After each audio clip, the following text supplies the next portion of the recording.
조합제 TV 시청자 여러분 안녕하십니까? 2019년 3월 6일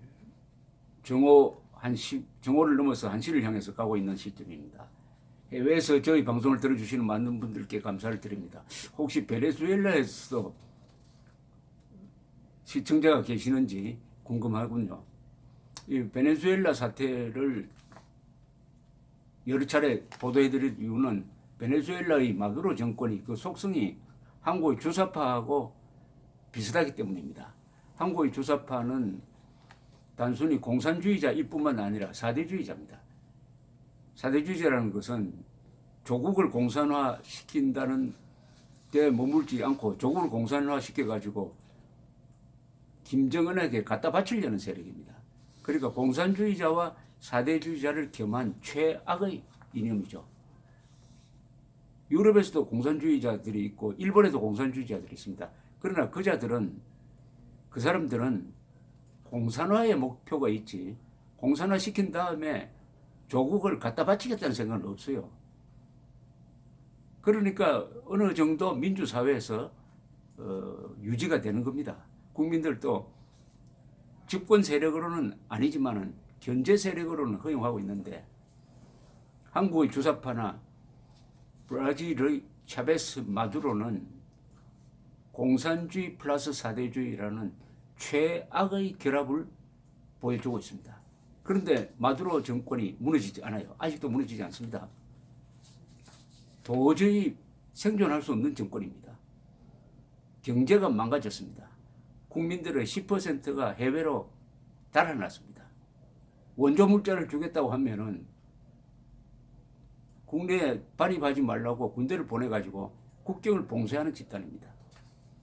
그 잘 살던 나라가 국민들이 영양실조로 80%가 몸무게가 줄고 있는 나라입니다.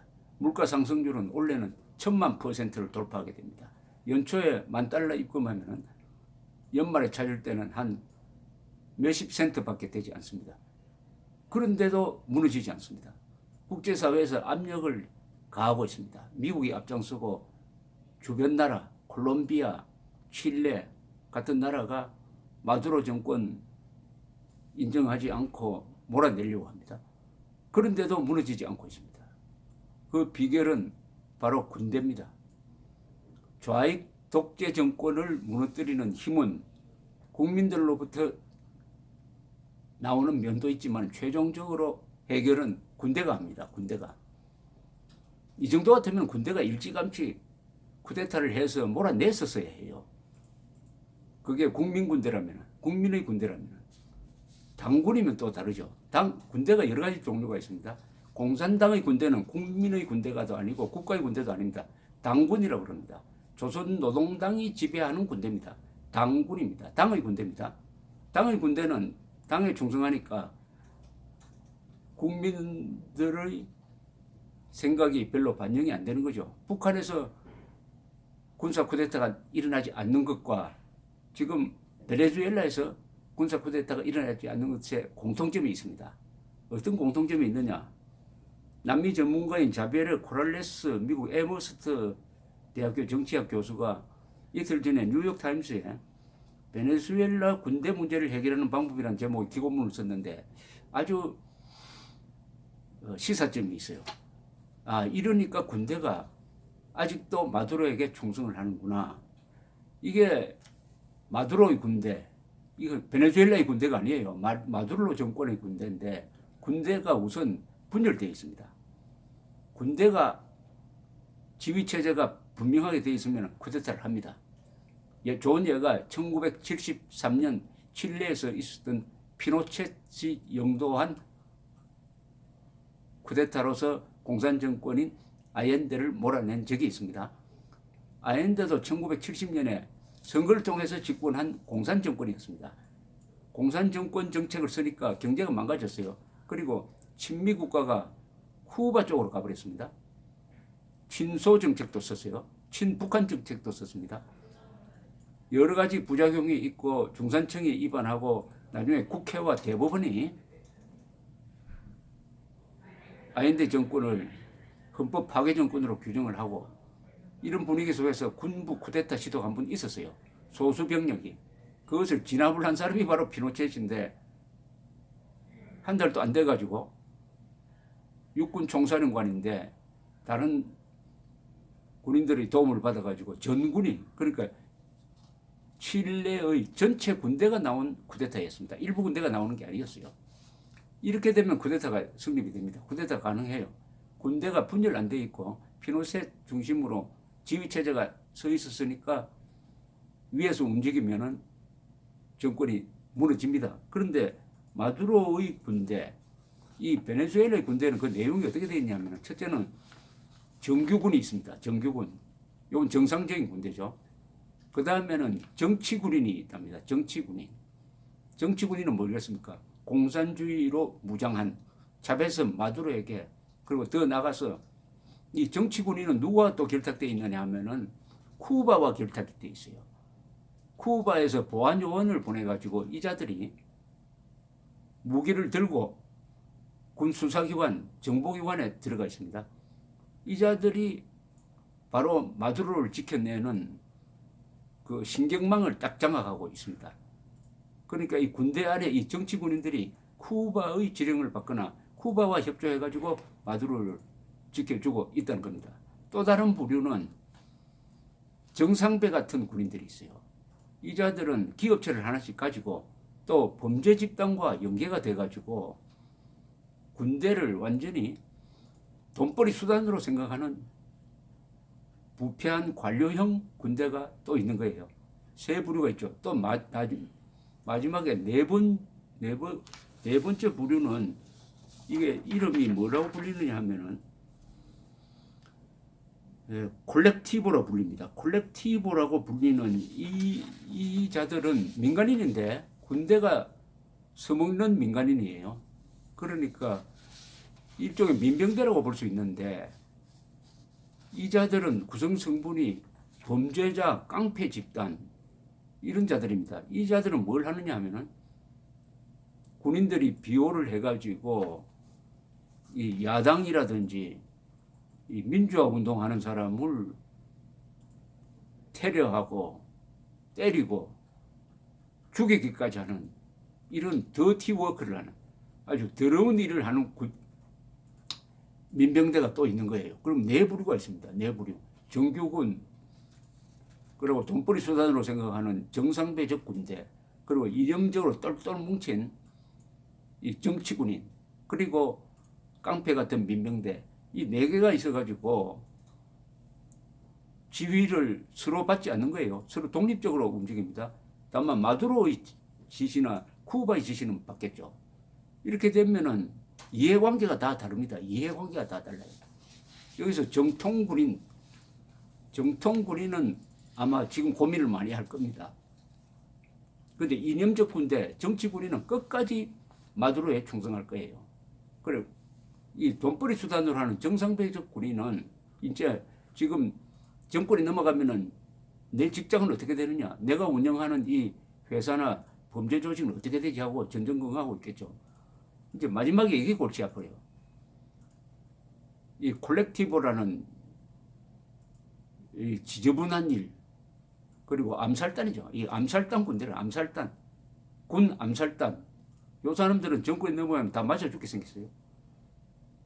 그래서 지금 임시 대통령 과이도, 후안 과이도 이 30대의 영웅처럼 등장한 이 사람이 일단 이런 선언을 했습니다. 마두로를 버리고 우리 쪽으로 넘어오면은 다 용서하겠다. 일종의 엠네스티죠. 사면을 하겠다 하는 약속을 했습니다. 근데 이 약속이 먹히지 않을 거라는 겁니다. 먹히는 데도 있고 먹히지 않을 거라는 겁니다.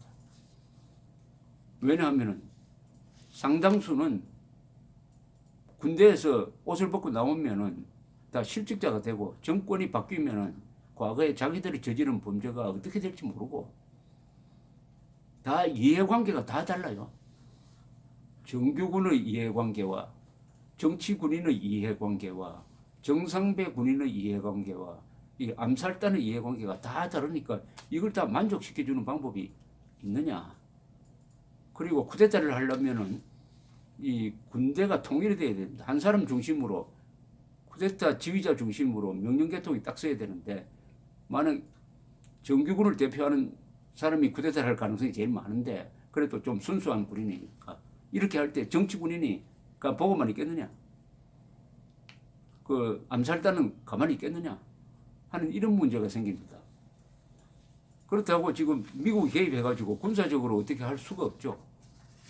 이라크에서 보듯이 군사적으로 개입하면 단박에 마두로 정권의 군대를 해산시킬 수 있을지 모르지만 그 뒤에 뒷수습을 어떻게 합니까? 그렇다고 뭐 몇십만이 계속 이라크처럼 베네수엘라에 주둔할 수도 없고 그렇게 되면은 남미 전체가 또 반미화합니다. 중동처럼 이래저래 참 골치가 아픈데 이걸 통해서 우리가 알 수 있는 것은 왜 북한이 쿠데타가 일어나지 않느냐를 잘 알면 됩니다. 북한도 딱 이처럼 돼 있어. 북한도 정규군이 있습니다. 그리고 총정치국이라는 게 있어가지고 군의 정치 조직을 또 장악하고 있습니다. 또 노동당이 또 군의 세포를 장악하고 있어요. 이러니까 지휘 계통이 없어요. 오로지 김정은에게만 충성하는, 또 김정은은 북한 군대를 갈라놓고 서로 감시를 하게 하는 이런 시스템을 만들어 놓았습니다. 그러니까 쿠데타가 안 되는 거예요. 그러나 이런 군대는 전쟁은 못합니다.